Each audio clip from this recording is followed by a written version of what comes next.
The private floor of the Carlton Tower was silent after dinner service. But behind the last door, a child's voice broke, desperate, pleading. That's the boy from room 1408. He's been here for weeks, always alone. Please, Dad. I won't ask for anything else. Just let me meet him. Just once. I've told you, Leo. He's dead. Dead to us. Forget this childish fantasy. A crayon, drawing lay in Leo's lap, a white-bearded man with a paintbrush. Scrawled beneath, Grandpa. Give me that. We don't talk about him. Not ever. He's just a little boy, and that's his dying wish. Magnus Reed stormed out, not seeing the waitress flattened against the wall. But Dad, I just wanted to know him before it's too late. Someone has to help him, and I am the only one who can. Mia rushed to the kitchen, her heart pounding. Carlos stood at the pastry station, drizzling chocolate. Carlos, the boy in 1408, he's dying, and his father just crushed his only wish. Whoa. Slow down. You mean Leo Reed? Magnus Reed's kid? What wish? Carlos cast a nervous look down the hall, then led her into the staff office. Behind a dusty file cabinet, she found a yellowed newspaper clipping. The headline read, "Billionaire Magnus Reed cuts ties with father after tragic accident." So he's alive. Otto Reed lives just across the river. Mia, you can't. Magnus will destroy you. This isn't worth your job. That boy has days, maybe hours. I am not standing by while he dies alone. She slipped the address into her apron pocket. Her shift ended at midnight, and then she'd go. After her shift, Mia crossed the river to a forgotten neighborhood. The building hunched like a man waiting for bad news. She climbed 4 flights, each step groaning, and knocked on the door with paint-flecked numbers. Mr. Reed, I have something you need to see. It's about your grandson, Leo. Otto's hands trembled as he smoothed out the crayon drawing, a white-bearded man with a paintbrush. I can't. Magnus made it clear. I am dead to him. It's better this way. He's 8 years old, and he's dying alone in a hotel room. All he wants is to meet you. I was driving that night. Lydia begged me to take the wheel, the crash. Magnus never forgave me. He's been carrying that guilt for years. But Leo doesn't care about blame. He just wants a grandfather. What kind of grandfather am I? I took his mother away. I can't face him. The door closed softly behind Mia. But in the hallway, she stopped. The old man's eyes had said everything his words refused. Mia returned to the Carlton Tower just before dawn. In the corridor outside Leo's room, Nurse Anya waited with a look that stopped her cold. His vitals are dropping faster. The doctor says maybe a day, maybe less. 1 day left. And Otto is the only hope to give Leo any peace. He keeps asking about the drawing. Did anyone find it? Mia pulled the wrinkled paper from her pocket. Leo's grandfather stared back from crayon strokes. I'll be back before his father returns. I have to try something. She found Carlos in the kitchen, already prepping for lunch. He took one look at her and set down his knife. I am going back to Otto tonight. If my shift runs over, can you cover the missing trays? You'll lose your job, Mia, but I've seen that look. I'll stall the floor manager. The clock above the pastry oven ticked relentlessly. Mia had less than 12 hours to change an old man's mind. Mia returned to the old building just as the streetlights buzzed on. The same stairs groaned under her steps. This time the door opened before her knuckles fell. Otto stood there as if he'd been waiting. Mr. Reed, Leo has hours, not days. His last wish still hangs on you. She came back. For a stranger's dying boy. What have I become? She unfolded the drawing again.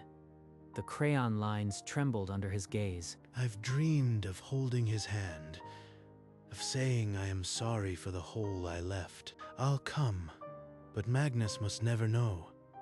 If he sees me, he'll tear this family apart all over again. We'll smuggle you through the service entrance. My friends in the kitchen will cover for us. The old man crossed to his easel and picked up a fresh sketch pad. He tucked it under his arm like a shield. The impossible last wish had just become a dangerous, secret plan, and Mia had only hours to make it real. Back at the Carlton, Mia gathered the kitchen staff around the prep table. Carlos sketched the layout on a flour-dusted board. Magnus leaves for dinner at 8. That gives us a 2-hour window. Otto will arrive in a maintenance uniform. Rosa can sneak a uniform. Brian, you lock down the service elevator on 4. No one else rides it. A night cleaner nodded. A pastry cook volunteered to keep Brad, the security guard, busy with a taste test. They're all risking their livelihoods for a dying boy they've never met. This can't fail. They rehearsed the timing like a silent ballet. A fake spill in the lobby. A phantom maintenance call on the guest floor. If Magnus returns early, I'll text you. Code word, chocolate spill. That means abort, no questions. And if we get caught, I'll say, I did it alone. No one else gets dragged into this. Carlos put a hand on her shoulder. The kitchen crew spread to their positions like a quiet army, awaiting a signal. Night fell over the hotel. Magnus's limo pulled away. Mia pressed her phone to her ear and whispered. The hiss of the service corridor fell silent. Mia turned and saw a fellow server frozen in the doorway, her eyes gleaming. She'd been listening. The entire plan, Magnus's departure, Otto's arrival, caught like a whisper in a cup. The server smirked and said slowly, Magnus Reed would pay a fortune to know who's smuggling his father in.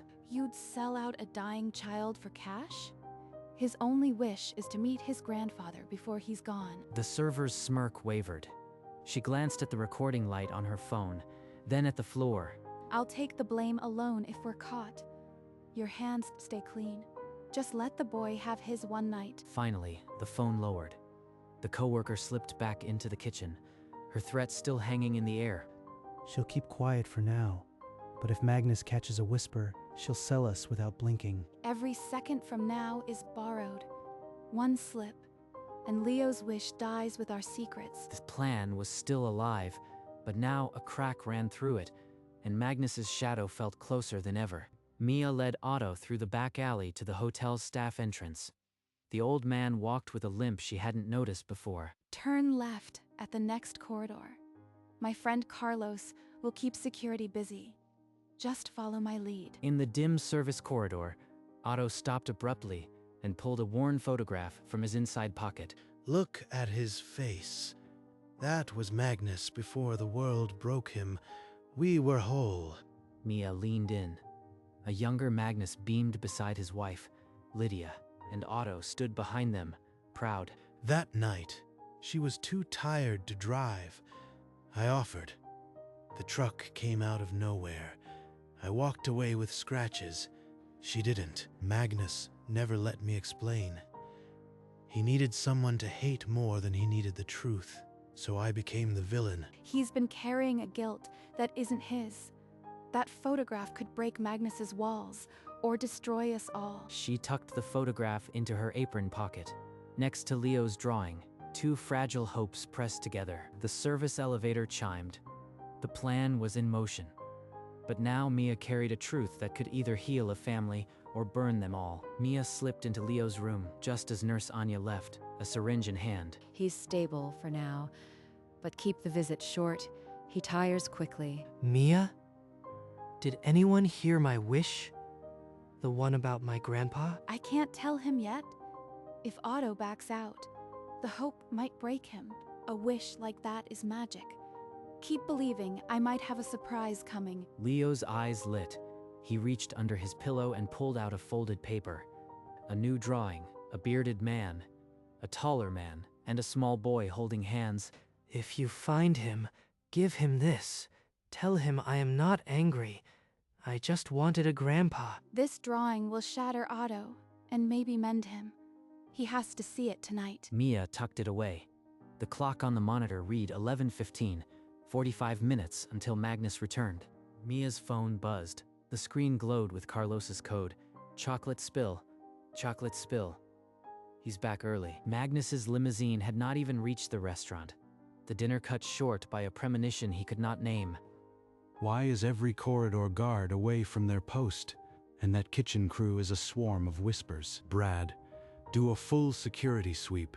I want every service door checked and any unknown face identified. Already noticed the kitchen staff fidgeting. I'll tighten the elevator controls and sweep the guest floors. From the staff alley, Mia heard the service elevator clang into lockdown.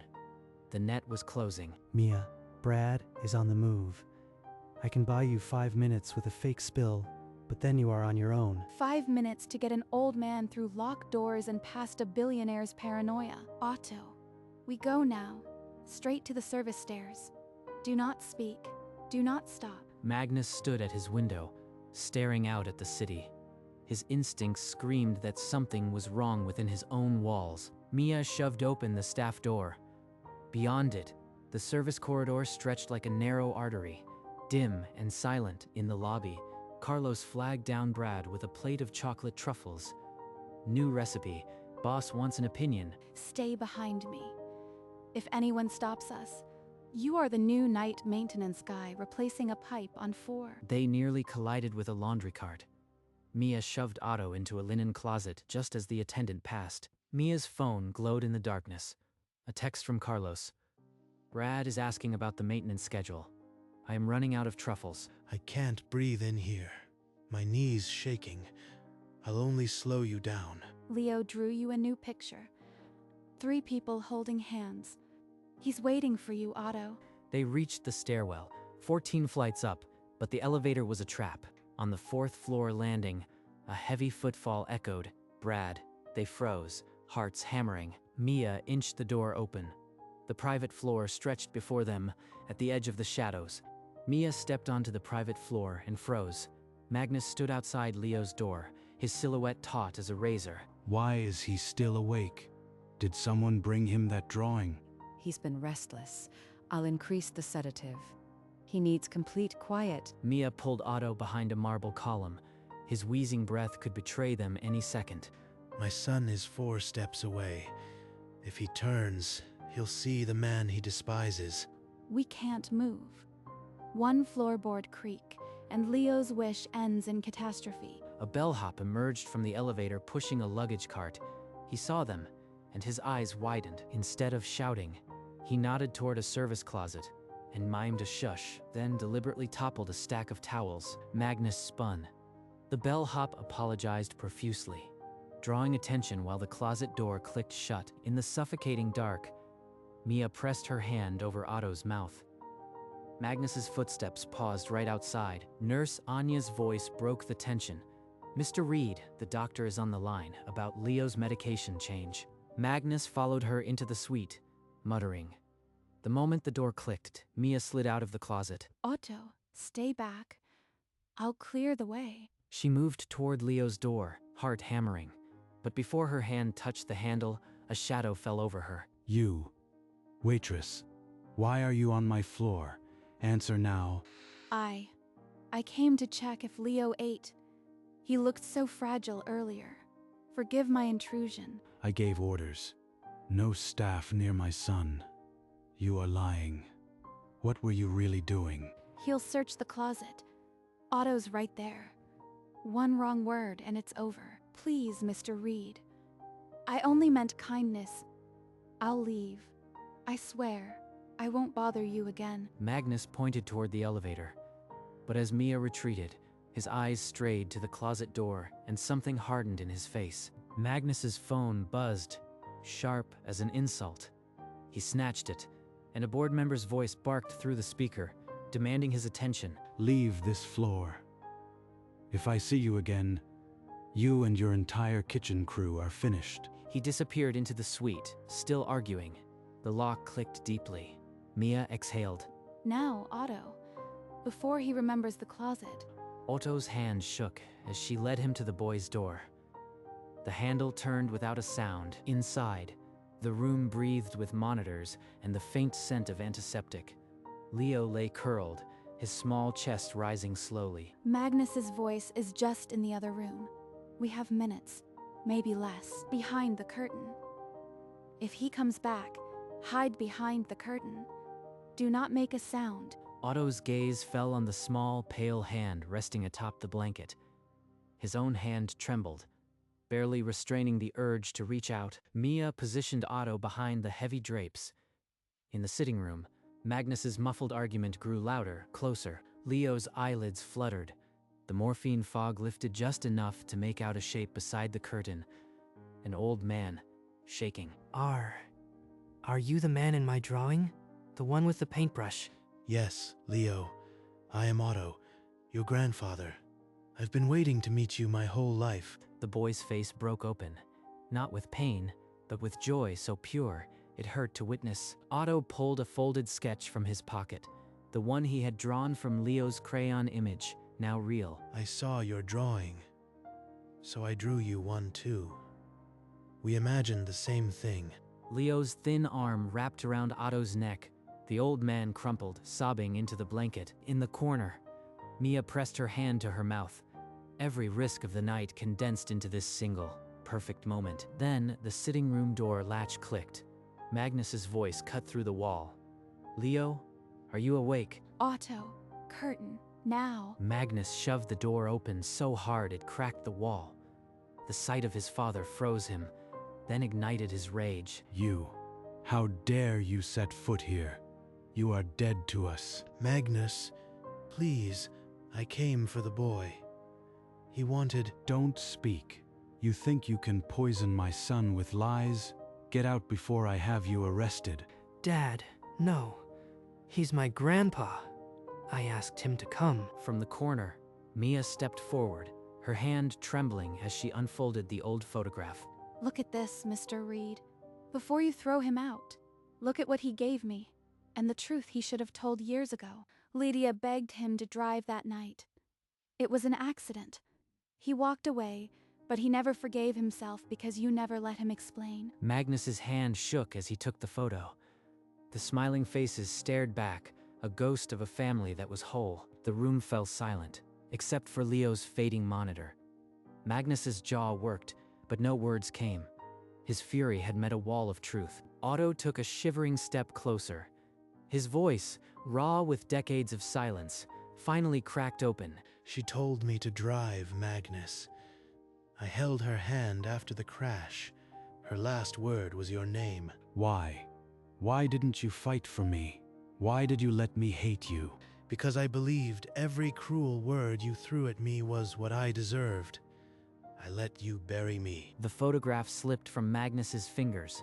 He staggered to the chair and collapsed, a sound escaping him that was half sob, half scream. Otto crossed the gap and placed a trembling hand on Magnus's shoulder. The first touch in 17 years. I am here now for you, for Leo, if you'll let me stay. Magnus's head hung low. He didn't pull away. Leo, from the bed, stretched his small hand toward them both. Dad, I thought hating you was the only way to survive losing her. The room held its breath. The monitors echoed Leo's fragile pulse. The war was ending, but the truce was newborn. Leo's small voice wrote a fragile breath, but it cut through the monitors and the tears. My wish was to have my grandpa and my dad together, like in my drawing. Magnus turned from the chair, his face streaked.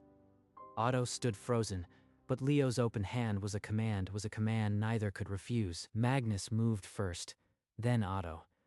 They met at the bedside, and 3 hands intertwined, young, old, and the one that had held a grudge for too long. Leo smiled, not the smile of a sick child, but a sunrise that chased every shadow from the room. From the doorway, Mia watched the family she had stitched together with a stolen uniform and a crumpled drawing.